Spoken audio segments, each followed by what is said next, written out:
அதே மாதிரி கிருத்திக்கு ஃபர்ஸ்ட் தமிழ் படம், எல்லாரும் கீர்த்தி கீர்த்தின்னு கூப்பிடுறாங்க, எனக்கு கோவம் வரும், அது கிருத்திங்க அப்படின்னு. அதுவும் இல்லாம அவங்க வந்து நான் சின்ன வயசுல இருந்து உங்க ஃபேன்னு சொல்லி நம்மளை வெக்கப்பட வச்சிருவாங்க. செட்டுக்கு வந்து நம்மளை வெக்கப்பட வைக்கிற ஒரே ஆள் கிருத்தி தான். அவங்கள பாக்குறக்கே பயமா இருக்கு எனக்கு. ஆல் த பெஸ்ட் கிருத்தி, ஒரு கிரேட் டான்ஸர். ஃபர்ஸ்ட் டே ஷூட்ல வந்து அப்படி கால் மேல கால் போட்டு உட்காந்து what can I do for you அப்படிம்பாங்க. நம்ம ஜாலி டு மீட் யூன்னு சொல்லணும். I think the way she carried herself.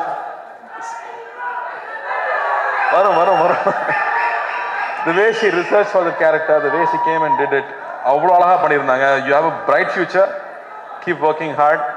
And இந்த இடத்துல நான் வந்து எப்படி நலன் வந்து சரண்யா பார்த்து சல்யூட் வச்சு ஒரு தேங்க்ஸ் சொல்லிட்டாரு, அது மாதிரி நானும் ரஞ்சினிக்கு ஒரு சல்யூட் வச்சு தேங்க் பண்ணிக்கிறேன்.